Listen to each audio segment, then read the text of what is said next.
TDP అధికారంలోకి రావడానికి ఊతం ఇచ్చాయి ఉభయ గోదావరి జిల్లాలు. అందులో తూర్పు గోదావరి జిల్లా పాత్ర మరింత కీలకం. పచ్చని పొలాలు, గోదావరి పరవళ్ల మధ్య కొలువైన కోనసీమలోనూ సమస్యలు స్వాగతం పలుకుతున్నాయి. ఎన్నికల వేళ ఇచ్చిన హామీలు తీరం దాటాక సామెతను గుర్తు చేస్తున్నాయి. గోదావరి పరవళ్లు, పచ్చని పైలు స్వాగతం పలుకుతాయి కోనసీమలో. మరి ఈ పచ్చదనం వెనుకున్న రైతు కష్టం ఫలిస్తోందా? ప్రభుత్వ పథకాలు ప్రజల వరకు చేరుతున్నాయా? ఈ మూడేళ్లలో రాజకీయ పార్టీల బలబలాలు పెరిగాయా, తరిగాయా? తూర్పుగోదావరి జిల్లా కోనసీమ నుంచి స్పెషల్ గ్రౌండ్ రిపోర్ట్. రాష్ట్ర రాజకీయాల్లో ఉభయ గోదావరి జిల్లాలు ప్రత్యేకం. ఈ జిల్లా వాసులు ఏ పార్టీకి పట్టం గడతారో వారికే అధికార పగ్గాలు అందుతాయి. కొన్ని దశాబ్దాలుగా ఈ సెంటిమెంట్ కొనసాగుతోంది. 2014 ఎన్నికల్లోనూ ఇదే జరిగింది. తూర్పుగోదావరి వరకు చూసుకుంటే రాష్ట్రంలోని అత్యధిక అసెంబ్లీ నియోజకవర్గాలున్న జిల్లా ఇది. ఈస్ట్లోని 19 అసెంబ్లీ సెగ్మెంట్లలో 14 స్థానాల్ని టీడీపీ కైవసం చేసుకుంటే 5 చోట్ల మాత్రం వైసీపీ గెలిచింది. వీరిలో కూడా Jaggampeta MLA Jyothula Nehru, Pathipadu MLA Varupula Subbarao party ఫిరాయించడంతో వైసీపీ బలం ఇప్పుడు 3 స్థానాలకే పరిమితమైంది.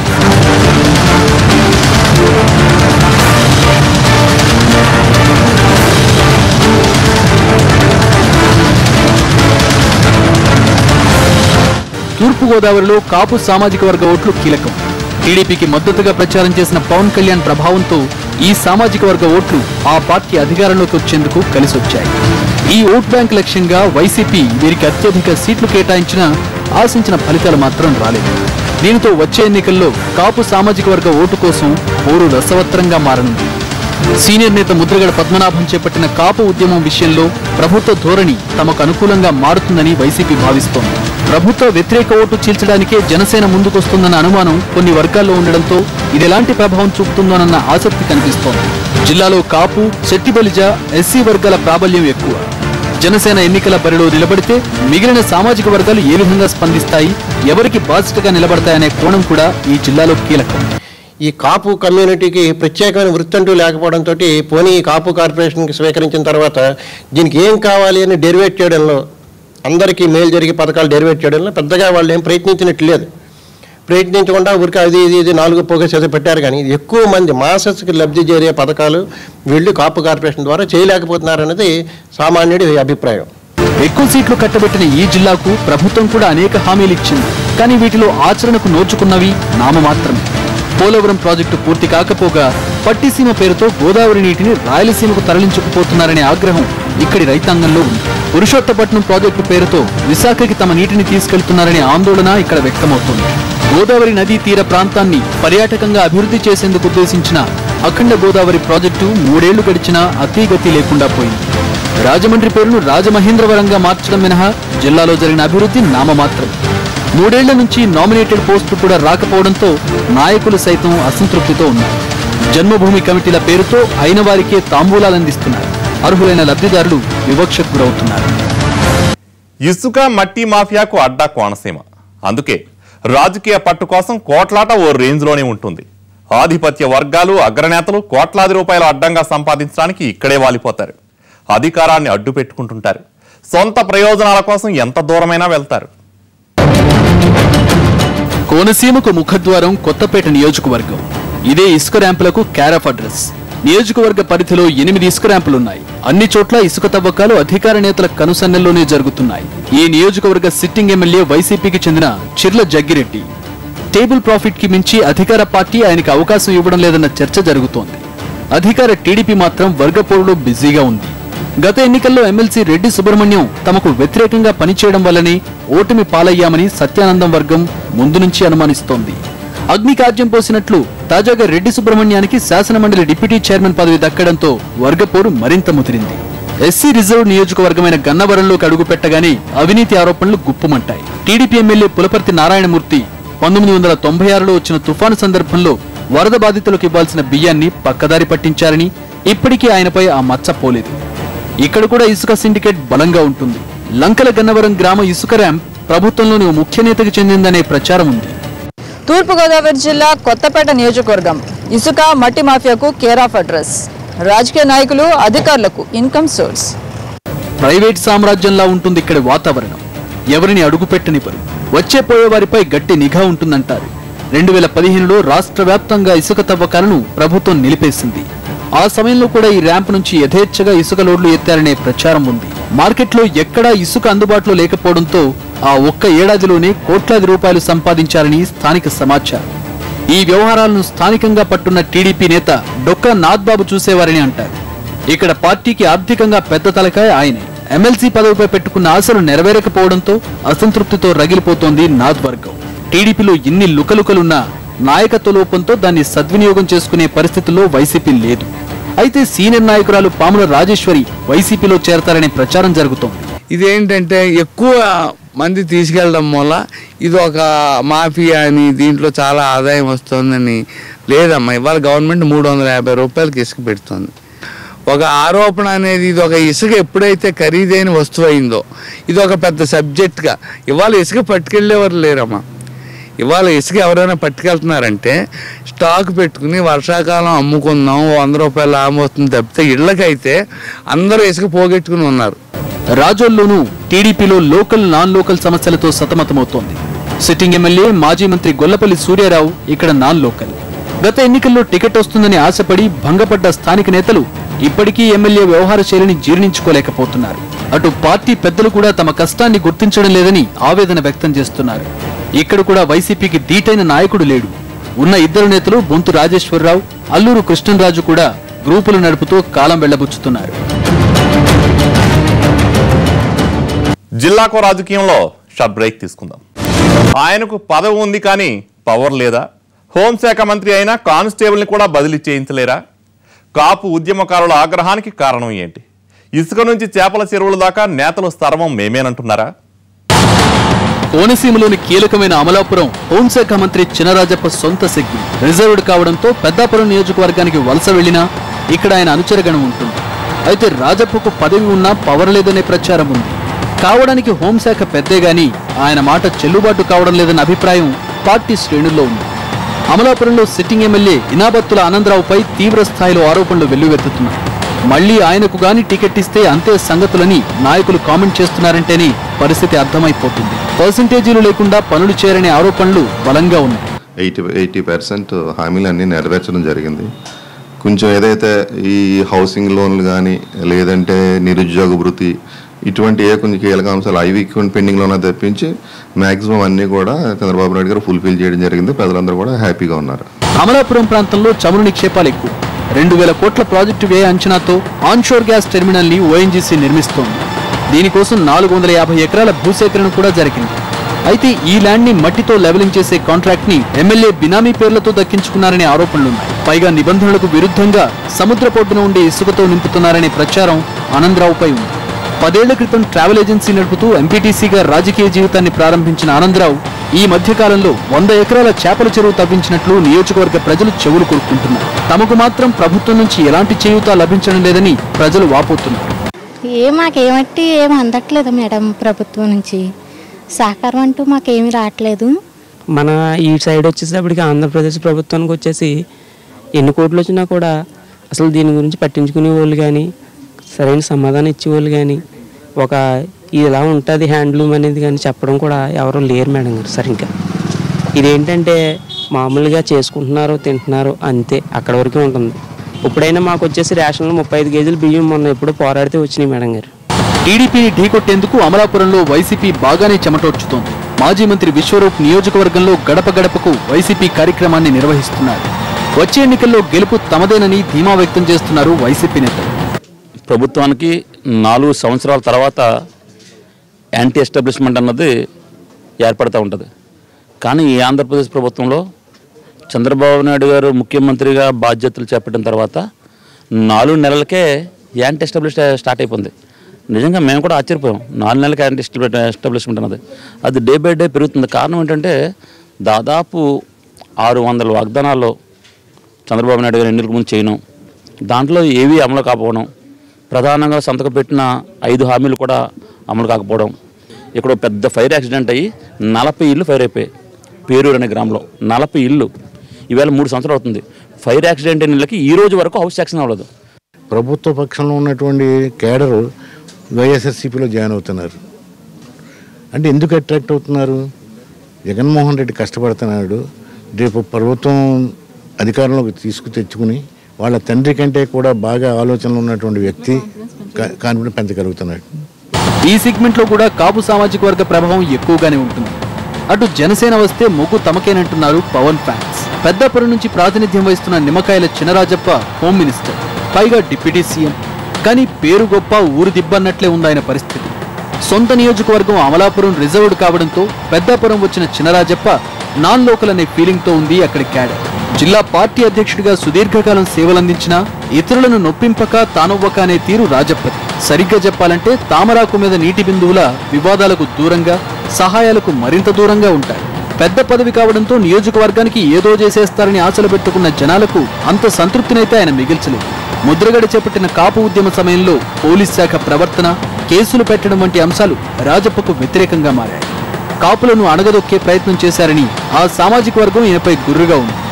అంటే అందుబాటులో ఉండట్లేదంటే వారంలో రమారమి 4-5 రోజులు కాన్స్టిట్యున్సీ మీద కాన్సన్ట్రేట్ చేస్తున్నారు. 2-3 రోజులు బయట స్టేట్ వైడ్ ప్రోగ్రామ్స్ అయ్యి చూస్తున్నారు. పార్టీ ఎలక్షన్ కన్వీనర్ కూడా స్టేట్ వైడ్ అయిన వర్క్ చేయడం జరుగుతుంది. డైలీ 500 to 600 కిలోమీటర్స్ తిరుగుతున్న నాయకుడిని నేను రాజప్ప గారినే చూస్తున్నాను. సెగ్మెంట్ లో రాజప్పకు పంటి కింద రాయలా తయారయ్యారు మాజీ ఎమ్మెల్సీ బొడ్డు భాస్కర్ రామారావు. 2వ దఫా మండలి సభ్యత్వం ఆశించి భంగపడ్డ భాస్కర్ వర్గం వచ్చే ఎన్నికల్లో పెద్దాపురం అసెంబ్లీ టికెట్ హామీ పొందినట్లు చెప్పుకుంటోంది. ఇదే నిజమైతే రాజప్ప పెట్టేబేడా సర్దుకోవాల్సి ఉంటుంది. పార్టీ హైకమాండ్ తూకం ఎటు వాలుతుందో చూడాల్సి ఉంటుంది. ఇటు వైసీపీకి ఇక్కడ బలమైన నాయకుడి కొరత ఉంది. తోట సుబ్బారావు నాయుడు ప్రస్తుతం పార్టీ బాధ్యతలు చూస్తున్నా అంత సత్తా ఉన్న నేత కాదు అనే విమర్శ ఉంది. కానీ ఈవేళ ఇంచుమించు మా ఫాదర్ 2012లో పోయిన దగ్గర నుంచి ఈ రోజు వరకు నా దగ్గర నుంచి ఒక మనిషి బయట పోలేదంటే ఆ సమర్థంగా మనకు చేయగలుగుతాం లేదన్నది అదే ఒక లైన్ అని చెప్పొచ్చు. ఈవేళ పెద్దాపురం దాంట్లో వచ్చేప్పటికి మెయిన్ ఏంటంటే ఏదైతే నేను డెవలప్ చేశాను అని చెప్పేసి అని ఇప్పుడున్న రాజప్ప గారు చెప్తున్నాడు. 300 కోట్లు పైబడి నేను డెవలప్ చేశానని చెప్పేసి అంటా ఉన్నాడు ఈయన. ఈవేళ ఈ 300 కోట్లు పైబడి డెవలప్ చేశానని చూస్తే గతంలో ఏదైతే మా నాన్నగారి టైంలో డెవలప్ చేశారో అది ఉందో తప్ప ఎక్కడ అది లేదు. జనసేన ప్రభావం కాపు రిజర్వేషన్ అంశం ఏ పార్టీని ముంచుతాయో, ఎవరికి గెలుపు జెండా ఇస్తాయో ఆసక్తిగా మారింది ఇక్కడ. జిల్లా కొరవి ఆమెది, పెత్తనం ఆయనది. భర్త చాటు ఎమ్మెల్యే ఒకరైతే ఎమ్మెల్యే మాటన వ్యవహారాలు నడిపే బ్రదర్ మరొకరు. కమిషన్ల కోసం కౌంటర్లే తెరిచేస్తారనే ఆరోపణలు మూట కట్టుకుంటున్న ఎమ్మెల్యే ఇంకొకరు. కాకినాడ రూరల్లో సిచ్యువేషన్ వేరు. పదవి భార్యది, పెత్తనం భర్తది. పేరుకు పిల్లి అనంతలక్ష్మి ఎమ్మెల్యే అయినా అధికార అనధికార కార్యక్రమాల్లో అన్నింటా భర్త సత్యనారాయణ మాటే నడుస్తోంది. స్వయంగా ముఖ్యమంత్రి పాల్గొనే సభలు సమావేశాల్లో సైతం అదే వేదికపై నుంచి ఎమ్మెల్యే బదులు సత్యబాబు ఉపన్యాసాలిస్తారు. ఓ సందర్భంలో తమ సమస్యలు పరిష్కరించమంటూ ఎమ్మెల్యేకి విజ్ఞప్తి చేయడానికి వచ్చిన ఆశా వర్కర్లతోనూ అనుచితంగా మాట్లాడడంతో వారంతా ఆందోళనకు దిగారు. దురుసు స్వభావం, అవినీతి ఆరోపణలు మైనస్ పాయింట్స్. ప్రజాప్రతినిధిని పక్కన పెట్టి సత్యబాబు పెత్తనం చెలాయిస్తున్నా మేడం గారికి అవగాహన లేనందునే ఆయన బాధ్యతలు మోస్తున్నారని తమ్ముళ్లు కవర్ చేసుకుంటున్నారు. ఎమ్మెల్యే గారి పాత్ర కన్నా సత్యబాబు గారి పాత్ర అంటే అండి, మా ఎమ్మెల్యే గారు ఎప్పుడు మొదటి నుంచి కూడా గతంలో ఎమ్మెల్యే అయినప్పుడు కూడా మరి మేడం గారు కొంచెం అంటే ఈ రాజకీయంగా కొంచెం ఆలోచన పరంగా కొంచెం తక్కువ నాలెడ్జ్తో ఉన్నారు కాబట్టి ఆయన సేవను యూజ్ చేసుకుని ముందుకు పోతున్నారండి. అంతే తప్ప పెత్తనం అనేది ఏం లేదండి. అందరికీ ప్రజలకి ఎవరు చేసినా సేవ కదండి. కాకినాడ రూరల్లో వైసీపీ కాస్త గట్టిగానే ఉన్నా మాజీ ఎమ్మెల్యే కన్నబాబుకు జిల్లా పార్టీ బాధ్యతలు ఇవ్వడంపై ఇతర నేతలు పెదవి విరుస్తున్నారు. టీడీపీలో ఉన్న మైనస్ పాయింట్లని తమకు అనువుగా మలుచుకునే విషయంలో నెగ్గుకు రాలేకపోతోంది వైసీపీ. దూరంపూడి చంద్రశేఖర్ రెడ్డి గారితో నాకు మంచి అనుబంధం ఉంది, శశిధర్తో మంచి అనుబంధం ఉంది, ఇక్కడున్న అందరితో కూడా మంచి కోఆర్డినేషన్ ఉంది. ఏదో ఒకళ్ళిద్దరు నాయకులకి ఒక ఇష్యూ బేస్డ్గా అభిప్రాయ భేదం ఏమైనా ఉండొచ్చేమో తప్ప నాతో ఎవరికి అభిప్రాయ భేదాలు లేవు. ఇంతకుముందు కోఆర్డినేటర్లుగా ఉండి ఇప్పుడు లేని వాళ్ళు, లేకపోతే ఆ స్థానికంగా ఉన్న రాజకీయ అవసరాల దృష్ట్యానో రాజకీయ పరిస్థితుల దృష్ట్యానో ఎవరికైనా ఆయా నియోజకవర్గాల్లో చిన్న చిన్న ఇబ్బందులు ఉండొచ్చు, కానీ మాకైతే ఇబ్బందులు లేవు. కాకినాడ అర్బన్ లో వనమాడి బ్రదర్స్ హవా నడిపిస్తున్నారు. ఎమ్మెల్యే వెంకటేశ్వరరావు అయినా తెర వెనుక పనులన్నీ సోదరుడు సత్యనారాయణ చక్కబెడతారంటున్నారు. ఆదాయం వచ్చే అన్ని మార్గాల్లోనూ ఈయన జోక్యం ఉండాల్సిందేనన్న ప్రచారం ఉంది. లిక్కర్ వ్యాపారులతో పాటు కాకినాడ పరిధిలో ఉండే అన్ని రకాల సంఘాలు ఆయన్ని సంతృప్తి పరచాల్సిందే. లారీ యూనియన్లు, రేషన్ డీలర్ల యూనియన్లు, పోర్ట్ లేబర్ యూనియన్లు ఎవరైనా మామూళ్లు చదివించుకోవాల్సిందేనన్న చర్చ జరుగుతోంది. సత్యనారాయణ కుమారుడు ఉమాశంకర్ని కార్పొరేషన్ ఎన్నికల్లో మేయర్ని చేయాలనే ప్రయత్నాలు గట్టిగా చేస్తున్నారు. అంటే సెజ్జికి సంబంధించి కొన్ని కోర్టులో కేసులు వేయటం జరుగుతుంది ప్రతిపక్ష పార్టీ. అలాగే 1-2 పరిశ్రమలు వచ్చినాయి. ఇక ముందు కూడా పరిశ్రమలు రానాక చాలా పరిశ్రమలు ఎంఓలు చేసుకుంటాం జరిగింది. ప్రతిదీ కూడా ఈవేళ ఈ ప్రతిపక్షం ఏదైనా అభివృద్ధి జరుగుతుందంటే దాన్ని అడ్డుకోవాలనే కోర్టులో కేసులు వేయటం కానీ వేరే వాళ్ళతో వేయటం జరుగుతుంది. ఏదో విధంగా దాన్ని అడ్డుకుంటుంది. జరిగే అభివృద్ధిని ఈవేళ ప్రతిపక్షం అడ్డుకుంటున్నట్టే లెక్క. ఇప్పుడు మనం రాష్ట్రం విడిపోయిన రాష్ట్రాన్ని ఒక ప్రణాళికాబద్ధంగా ఈవేళ అభివృద్ధి పదంలో తీసుకెళ్తున్న తరుణం ఇది. ఇటువంటి సమయంలో ప్రతిపక్షం కలిసి రావాలి తప్ప ప్రతిదీ కూడా కోర్టులో కేసులు వేసి ఏదో రకంగా ఆటంకం కలిగిస్తుంటే అభివృద్ధి కుంటుపడుతుంది. కాకినాడ అర్బన్లో వైసీపీకి ముత్తా శశిధర్ ఉన్నారు. ఈయన మాజీ ఎమ్మెల్యే ముత్తా గోపాలకృష్ణ తనయుడు. మాజీ ఎమ్మెల్యే ద్వారంపూడికి ఈయనకు అస్సలు పొసలదు. జగన్తో ఉన్న సాన్నిహిత్యాన్ని ఉపయోగించుకుని కాంగ్రెస్ స్టైల్లో అందరిపైన రిపోర్టులు రాసి పంపిస్తుంటారని ద్వారంపూడిపై మిగిలిన నేతలు గుర్రుగా ఉంటున్నారు. సీనియర్గా కీలకమైన కాకినాడ ప్రాంతంలో పార్టీని ముందుకు నడిపించాల్సింది పోయి ఎన్నికల ముందు చూసుకోవచ్చన్నట్లు ఈయన కాలం గడిపేస్తున్నారన్న అసంతృప్తి పార్టీ శ్రేణుల్లో ఉంది. ఈ తీరుతో విసిగిన పార్టీ అధినాయకత్వం కూడా ఈ మధ్యకాలంలో ద్వారంపూడికి ప్రాధాన్యం తగ్గించిందని సమాచారం. వచ్చే ఎన్నికలకు ద్వారంపూడిని అనపర్తి నియోజకవర్గానికి మారుస్తారనే ప్రచారం జరుగుతోంది. మెయిన్ నాయకత్వ లోపం కాదండి, టీడీపీలో ఉన్న వైఫల్యాన్ని మేము ఎత్తి చూపుతున్నాం. అందరూ మాట్లాడుతున్నారు అన్ని రకాల. జగన్మోహన్ రెడ్డి గారి దగ్గర నుంచి కింద స్థాయి లీడర్ వరకు టీడీపీలో జరుగుతున్న అక్రమాలన్నీ బయట పెడుతున్నాం. ప్రాబ్లం ఏమవుతుంటే ప్రచారం రావట్లేదు. మాకు ప్రజలకి ప్రభుత్వానికి మధ్యలో జరుగుతున్న మంచివనే చెడ్డమనివ్వండి చెప్పే పని మీడియా చేయాలి. కానీ ఈరోజు మీడియా చేయట్లే. తెలుగుదేశం పార్టీ చెడ్డేమని ఉంటే కవర్ చేసేస్తుంది. జగన్మోహన్ రెడ్డి గారు అయినా చిన్న మాట అన్నా దాన్ని ఫోకస్ చేసేస్తుంది. సో మీడియా వల్లనే ఈరోజు ఆ భావన ఉంది. కానీ ప్రజల్లో తెలుగుదేశం పార్టీ మీద చాలా వ్యతిరేకత ఉంది. జగన్మోహన్ రెడ్డి గారు చెప్పింది కింద అంటే తెలుగుదేశం మీద ఉన్న వ్యతిరేకతని మనం వైఎస్ఆర్ పార్టీ క్యాష్ చేసుకోలేకపోతుందన్న భావన అయితే ఒక సెక్షన్ ఆఫ్ పీపుల్లో ఉంది. అది కేవలం మీడియా వల్ల. పిఠాపురం ఎమ్మెల్యే శ్రీవత్సవాయ సత్యనారాయణ వర్మ క్లుప్తంగా ఎస్వీఎన్ఎస్ వర్మ అంటే అందరికీ టెర్రర్. ఇక్కడ మొన్నటి ఎన్నికల్లో చివరి నిమిషంలో పార్టీ హైకమాండ్ హ్యాండ్ ఇవ్వడంతో టీడీపీ జెండాలు తగలబెట్టించడమే కాదు సానుభూతి దండుకున్నారు వర్మ. 48,000 భారీ మెజారిటీతో గెలిచాక తిరిగి సొంత గుటికి చేరుకున్నారు. పనులు కావాలంటే కౌంటర్లో క్యాష్ కట్టి టోకెన్ తెచ్చుకుంటే చాలనే రేంజ్ లో ప్రచారం వచ్చింది సెగ్మెంట్ లో. చేతులకే కాదు నోటికి తరచూ పని చెబుతుంటారు ఎమ్మెల్యే. ప్రభుత్వోద్యోగులు సైతం ఎమ్మెల్యే ముందు జీ హుజూర్ అనాల్సింది. ఫైర్ ఇంజిన్లతో పొలాల్లో నీళ్లు పోయించుకోవడం, సిబ్బందిని సైతం సొంత పనులకు వాడుకోవడం వివాదాస్పదమైంది. మట్టి మాఫియా విషయంలోనూ ఎమ్మెల్యేపై ఆరోపణలున్నాయి. కొంతమంది అనుచరులకు నిబంధనలకు విరుద్ధంగా భర్తలు ఉండగానే వితంతు పింఛన్లు ఇప్పించారనే ఆరోపణలు గుప్పమనడంతో కలెక్టర్ విచారణకు ఆదేశించారు. పిఠాపురం గుండా జాతీయ రహదారి వేసేటప్పుడు కూడా కాంట్రాక్టర్పై ఒత్తిడి తెచ్చారని అంటారు. అయితే ఆ కాంట్రాక్టర్ మధ్యప్రదేశ్ ముఖ్యమంత్రి దగ్గర బంధువు కావడంతో వ్యవహారం హైకమాండ్ వరకు వెళ్లిందని చెబుతారు. ఆరోపణలు ఎక్కువ కావడంతో హైకమాండ్ కూడా ఈయనకి వార్నింగ్ ఇచ్చిందని పార్టీ వర్గాల్లో ప్రచారం ఉంది. ఎమ్మెల్యేతో పాటు ఆయన సోదరుడు శ్రీ వత్సవాయ రవివర్మ, ఎమ్మెల్యే ఇద్దరు మేనల్లుళ్లు కూడా నియోజకవర్గ వ్యవహారాల్లో తలో చేయి వేస్తుంటారు. అయితే ఏలేరు రిజర్వాయర్ ఆధునీకరణలో ఎమ్మెల్యే చొరవ తీసుకోవడం మాత్రం సానుకూలమైన అంశం. ఎంపీ తోట నరసింహం వర్మల మధ్య బంధం ఉప్పు నిప్పు లాంటిదని అంటారు స్థానికులు. కుటుంబ సభ్యుల ఇన్వాల్వ్మెంట్లు ఏమి ఉండవండి. ఇప్పుడు నేను పనిచేస్తుంటే నా వెనకాల కూడా పనిచేస్తూ ఉంటారు కదా. అందరూ పని చేయకుండా ఎలా ఉంటుంది. మా మిస్సెస్ పనిచేస్తే ఏదైనా కార్యక్రమాలు ఉంటే వెళ్తుంది. ఎలక్షన్లో తిరిగింది. ఎలక్షన్లో పనిచేసిన వాళ్ళు కార్యక్రమాలు ఉండాలి. అలాగే నాతో ఉన్న వాళ్ళందరూ, ఫ్యామిలీలో ఉన్న వాళ్ళందరూ తలో పని అప్పచెప్తాం. ఇప్పుడు ఉందా ఎవరికో టీ కావాలి, బయట టీ కప్ తెమ్మని చెప్పలేం కదా. ఎవడో ఇక్కడ ఉంటాడు, మనవాడు ఉంటే ఎవరో టీ ఇవ్వరా అని చెప్తాం. అది కరెక్ట్ కాదు. అంటే రాజకీయ ఆరోపణలు. ఎక్కడ ఉన్నామో చెప్పమనండి ఎవరన్నా. ఉదయం 7 నుంచి 9 గంటల వరకు చేస్తారు ఎక్కల కష్టం నేను రోజుకి. పిఠాపురంలో 2 సార్లు ఓటమి చవిచూసిన వైసీపీ నేత పెండ్యం దొరబాబు ఈసారి ఎలాగైనా గట్టెక్కాలని కసరత్తు చేస్తున్నారు. అయితే ఈ మధ్యనే చేరిన మాజీ మంత్రి కొప్పన వెంకట చంద్రమోహన్ రావుతో సమన్వయం కుదరకపోవడం మైనస్ పాయింట్. కాపులకి ఏ రకంగానూ కూడా ఎట్టి పరిస్థితుల్లోని కూడా ఈయన సంవత్సరానికి 1000 కోట్లని ఇచ్చి 332 కోట్లకే ఈ రోజు వాళ్ళకి కాపులకి ఇవ్వడం జరిగింది తప్పించి కాపులను కంప్లీట్ పూర్తిగా తెలుగుదేశం పార్టీకి వ్యతిరేకంగా ఉన్నారు.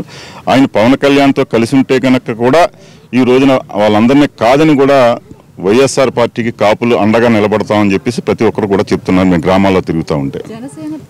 అలాగే ఈ రోజున ఎంత ఓటింగ్ ఇవాళ చంద్రబాబు నాయుడికి కనీసం 20% ఓటింగ్ పడుతుందా అనేది కూడా మనం కూడా పడదనేది మా విశ్వాసం. అంటే ప్రజల యొక్క నాడి చూస్తూ ఉంటే.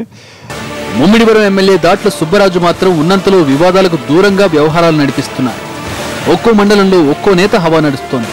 ముమ్మిడివరం మండలంలో market yard chairman Golikoti Sivaramakrishna, ఐపోలవరంలో దాట్ల పృథ్వీ, కాట్రేనికోన మండలంలో జెడ్పీటీసీ నాగిడి నాగేశ్వరరావు నడిపిస్తున్నారు.